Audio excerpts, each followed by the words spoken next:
So let's talk now about the environmental factors and their gradients. If we speak about environmental factors, we basically speak about four attributes. The first is light, second is temperature, third is humidity, and fourth is air movement and exchange. So let us go step by step through these parameters and let us name the most important things that we need to take into consideration once we equip our cage for the naturalistic chameleonoculture. So the first is light. We have one of the biggest issues in captivity because the source of the natural light out there in the wild is obviously one source only, which is sun. The sun gives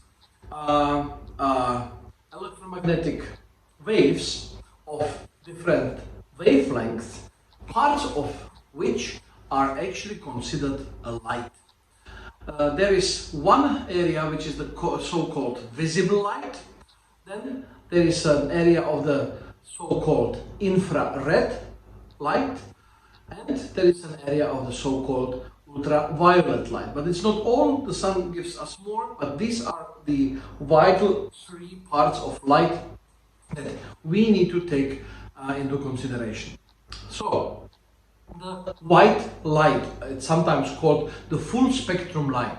The full spectrum light is a collective sum of certain wavelengths of different colors, reaching from red to purple through yellow, orange, and so on, so the others, like through the colors of the rainbow, and all together actually build something that we call full spectrum or white light. The importance of white light for all vertebrates and for chameleons as well is because they can see it, and thanks to the construction of eyes, they can see the visible light.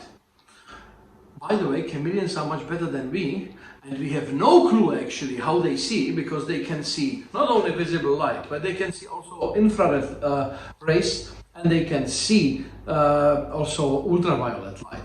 So it is very hard for us to understand how they actually find their way through the environment, because they see much more than what we can see. But at least in the spectrum of the white light, we can focus on the fact that chameleons use this type of light, this electromagnetic waves, for orientation in the space. So they see.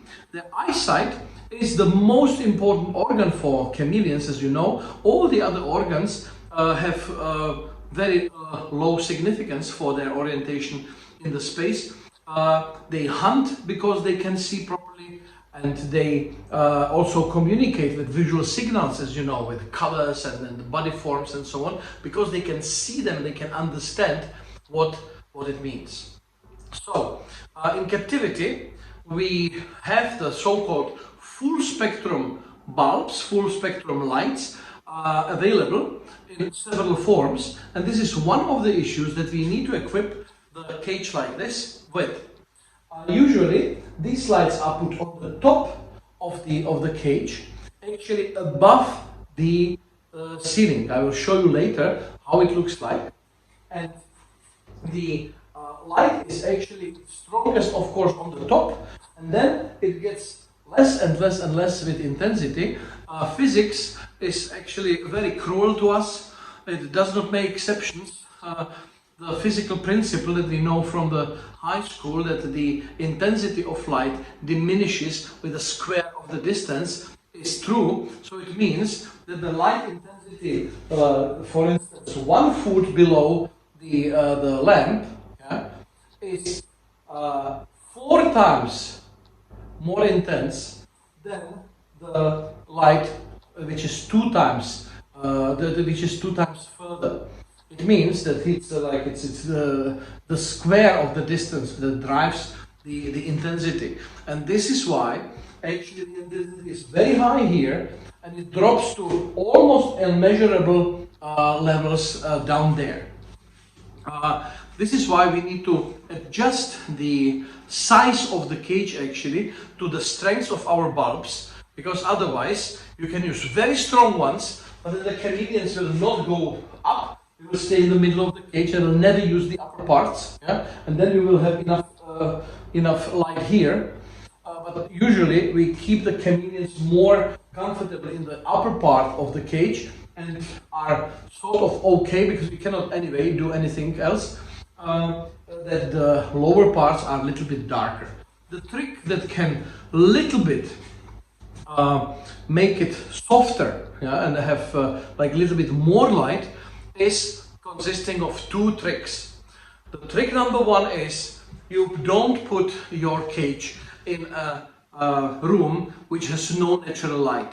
Any kind of natural light can help like keeping the environment for the chameleon, even using the outside sources of light, more light and more usable for them. And the second trick is, which is actually done in this cage, and I will show you it, is that you keep the frontal part here, yeah, relatively empty, yeah, and make the behind part a little bit more dense. And the diminishing of the intensity of light does not happen only based on the distance, but of course it is shaded by all the interior parts. So if here you have no branches and no leaves, the light can penetrate the air much more intense, and you have here much better intensity layers than inside. And this is how you can fool actually the situation. If you take a lamp, which is for instance HQI bulb, or a combined light that also delivers heat and UV, and you put it very close to the frontal part of the cage, it can penetrate with the light to the lower parts very easily. So we have many bulbs. I will not tell you now concrete styles and types, because the offer of the producers of these lamps is changing every day. These lamps are very good for the chameleons, so that they feel like in an environment that they can see everything. And the same spectrum actually gives the plants the ability to grow naturally and not to grow to very thin and lightly colored sprouts, but keep the plants in a shape which is natural and which is similar to how they grow in the wild. So that is visible light. The second part of the light is called infrared. We call it infrared, but it is actually part of the wavelength which like wears lots of energy. Yeah? And this is why we actually call them also heat rays, yeah? Because they are actually the ones most responsible for heating our bodies, yeah? And we feel this infrared light like warmth. Chameleons in the wild live in a cycle which is very complex, but to make it very simple and make the story short is, after a long, very cold and very moist night, and they sit not moving at all, almost shaking from the cold on the branch. They don't shake, of course, they just sit calmly on the branch. They wake up when the first sun rays, it means the white light, comes above the horizon, but the sun is still hidden by the mountains or by the horizon. Yeah? So they wake up because they start to see something. Usually they do nothing, they just sit and look around. But once the sun comes above the horizon, the infrared rays, the heat rays, come and touch the bodies of the chameleons, and the chameleon bodies start to heat up, start to increase the temperature, and the chameleons start to do something what we call basking. This basking period usually takes only a few minutes, yeah? Sometimes 5, sometimes 30, but not more than 30 to 40 minutes. It's exceptional, because this way the chameleon actually raises the temperature to the optimum. And the optimum in the morning is actually almost equal to the average ambient temperature in the 3 most warm hours of the day. So if you speak about the Yemen chameleon, yeah, so they heat up their bodies to the temperature of around 28 degrees centigrade, which is equal to the ambient temperature from noon till 3 o'clock, okay? And then they stop basking and they go deep into the bushes and hide from the sun. Whole day they stay in the bush. In the meantime, the environment temperature raises to their optimum, yeah, so they are happy. They do not need basking. Why do I need to bask when my temperature is already proper? So this is also what people do not understand very often. They say they need basking. They don't need basking. They need to maintain the temperature. Once they have the temperature they need, they do not need basking anymore. And sometimes they miss and they lack some evolutionary mechanisms how to protect themselves. So if we give them too much basking, yeah, they can overbask, they can increase the temperature too high, and they can even die. So be very careful in designing these things for your chameleons in the cage. Don't give them to bask too much. Yeah, and think on how it is really in the environment. Now let's get back to the environment. So the chameleon, after having basked for about half an hour in the early morning hours, spent almost all day in the shade of the bush. Now the temperature starts dropping down and it starts being again uncomfortable. It's not anymore 28, it is 26, it is 25, it's 24.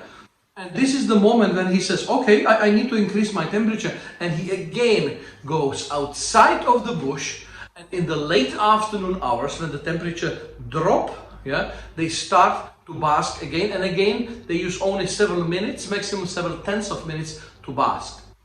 This basking is actually utilizing the infrared light from the sun, and this is what we need to simulate in the wild, in the captivity as well, so that we can simulate the wild conditions.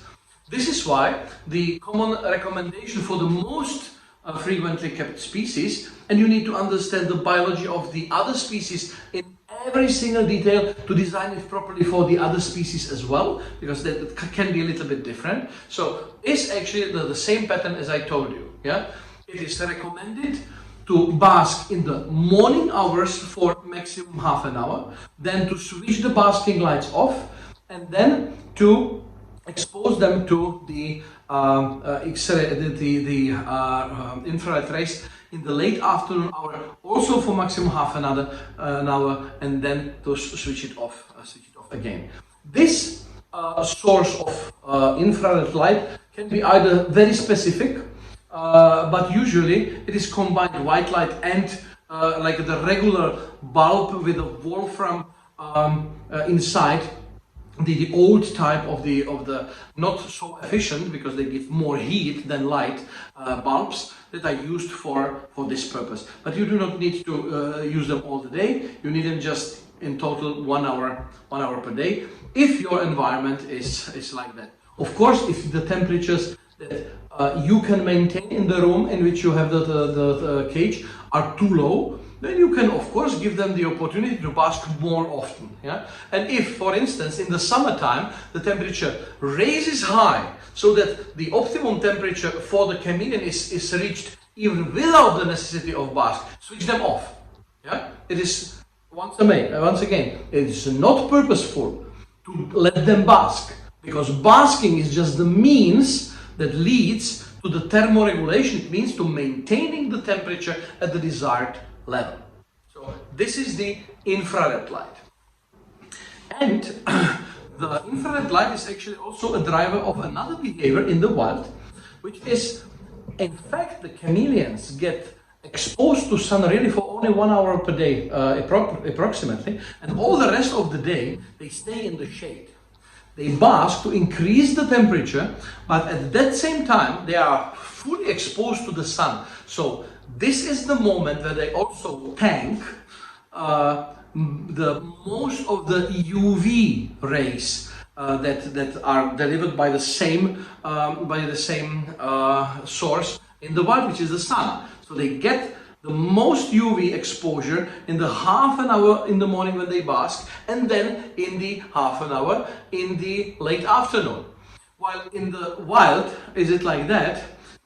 We have lots of misunderstanding of how UV light works actually in captivity, and then people really think about stories which are completely untrue, and so on and so on. And there are several concepts of how to provide the UV light.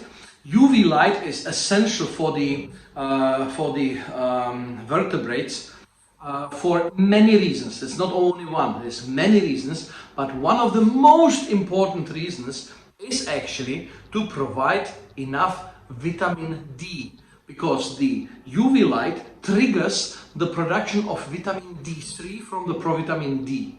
And once this happens, the chameleons can live properly because they have enough vitamin D. Otherwise, we need to give them artificially, and it is not always so easy. For this purpose, again, above the mesh on the top of the cage, usually a linear UV bulb is given. The ultimate choice for now is actually the product of Arcadia, which is the T5HO lamp of 6%, which you can put just on the top, and about 1 feet below you have a good level of UV light that you can use. This topic is, however, solved in very detail in another video in my YouTube channel. So if you are interested deeply into this area, go there. You will get 2 hours of explaining how this works, and we will skip going into detail now. But what we need to do is, we need to also talk about the temperatures. Once again, temperature is something which is very important for the chameleons, and they need to have proper temperatures in the cage which are equal to those that they experience in the terrarium, in the wild actually. Yeah? So we usually increase the temperatures for chameleon through the basking bulb and through the residual heat that is actually produced by all the lights that illuminate with different parts of the spectrum the cage, and it is usually enough. You need to measure it to be sure that the temperature is proper, but that's it. So the second factor is temperature. In captivity, remember, it is much better to give a little bit less than to overheat the chameleon. Many, and I would say from the thermal perspective, most of the chameleons that die in captivity from thermal discomfort, they die because of overheating. Almost no one dies from underheating, from less temperature than they need. So if you induct, just keep it a little bit lower, the metabolism will slow down and the harm will be less. Of course, if you do not let it drop down to the freezing point, yeah, but no one that has brain in his head will do so. Okay, this is about temperatures. Now, the third factor is actually humidity. Yeah. Now, again, I have written a big article on that in archaeus.eu. Please go there and read it. I explained all the big area of like hydration and naturalistic hydration in chameleons. Here, just the main message, and the main message is, out there in the wild, the nights are cold and moist, and the days are warm and dry. What we do very often in captivity is we revert this, yeah? So that we spray the cages at the daytime and heat them up so that they are hot, not warm but hot, and in the nighttime we keep them dry and we still keep them warm.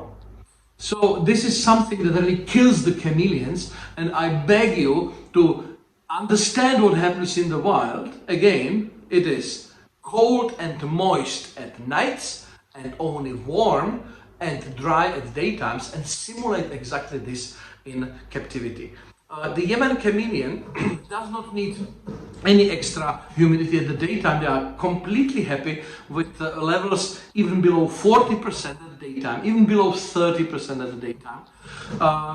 Panther chameleons and the Jackson's chameleons like it a little bit higher, but never above 70%. If you raise the temperature above 70%, you will get troubles. You will get TGI, which is temporal gland infections. You will get RI, which are the respiratory infections, and the animals will die from discomfort. So don't make it too humid at the daytime. Maximum 70%, better stay around 50.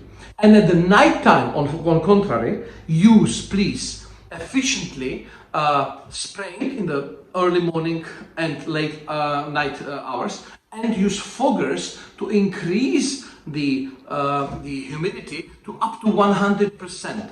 The trick that I have discovered, and it's a big surprise for the community now, and some people, like, of course, reject it and are afraid of it because it's something new, but more and more people and more companies adapted and started to understand the logic that actually the primary mechanism how chameleons hydrate, it means gain water from the environment, is not drinking and it's not eating, but sitting in the fog at night, inhaling fog, and through specific mechanisms which are not yet fully discovered, they hydrate because they gain weight at night from inhaled water. And this is what we need to do in the captivity as well. So we use foggers, which are very simply now to be bought. They do not cost too much, and put the tubes of the foggers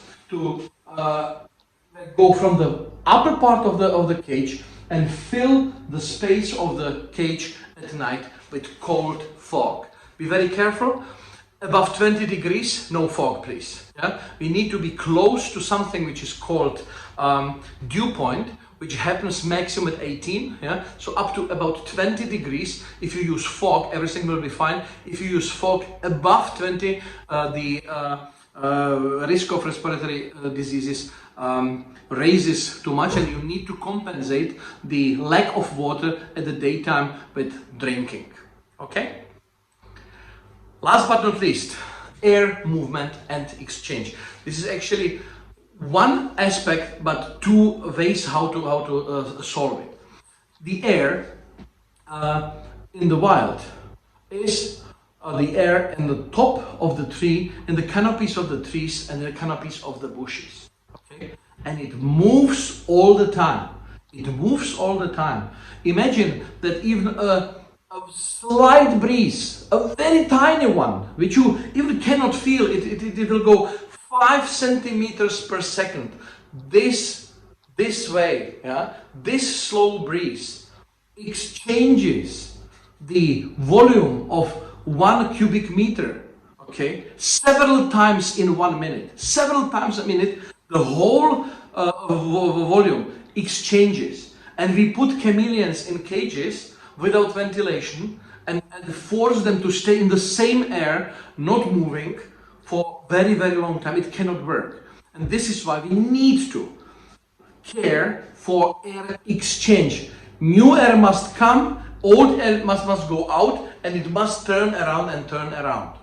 This is one of the issues, so it means they need fresh air, always fresh air. And the second issue is that the air needs to move. Chameleons are really eager to sit in the areas where the air is moving. They are capable of sitting in blizzards and in big rains and in big winds. When the plants do like that, they sit on the branch, they don't care because they have the capability of doing so. They need the air to move, they need the air exchange, and this is what we need to facilitate as well. How we do it? We do it in a way that we discussed already. It means that the full ceiling, full top of the cage is made by mesh, and that ideally one full side is made by mesh, or that you use openings and ventilation openings that facilitates the movement of the air. If the cage is enough like perforated, the air movement is natural and fine. And if it still gets stuck, you can use some small ventilators that can be operated either outside, yeah, like here, this one, yeah, that you just run around the room, the ventilators, and they force the air to exchange also inside of the cages, or use very small ventilators that are, for instance, used for computers. Yeah, they eat almost nothing electricity, but they can create a slight but enough intense air movement for the chameleons. These were the 4 most important environmental factors, which is light, temperature, humidity, and air movement. And all these factors need not to be stable. They need to have gradients. They need to have gradients which are of several types. First, they need spatial gradients. It means gradients where at one piece of the space, yeah, a place of the space, they are different than on the other one. For instance, temperature. It's obvious that if you have the heat lamp up there, yeah, so the hottest part is here, it's less hot, it is mild here, it is colder here, the coldest place is here. This is a temperature gradient. Light gradient.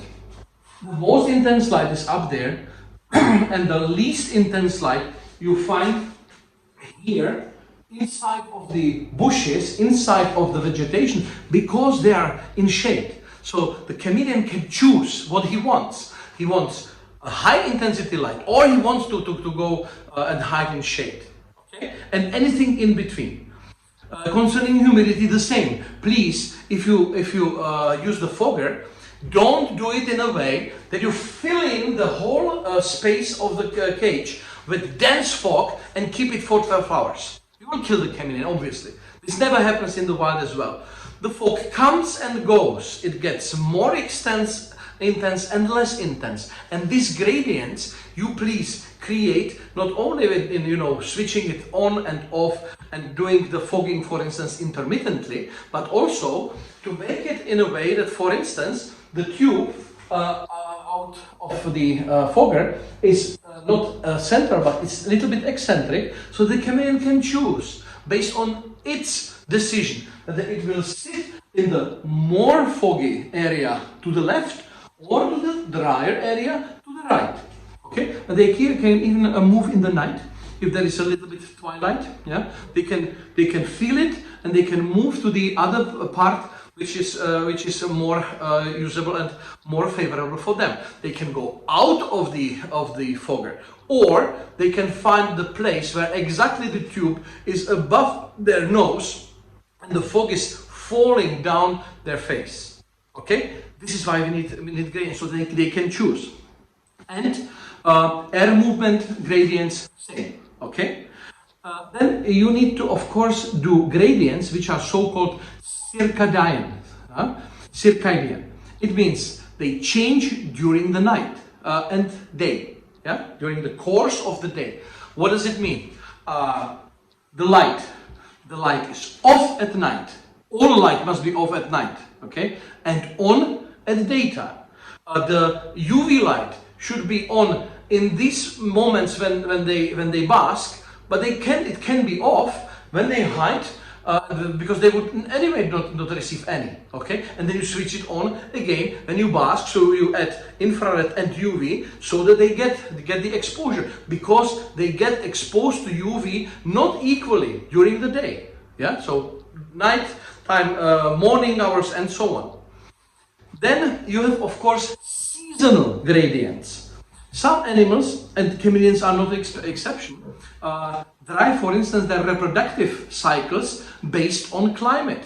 Okay, so they need cold and dry winter time so that they can relax, and, for instance, they can start producing the gonads. In gonads, the proper cells that are then used for reproduction.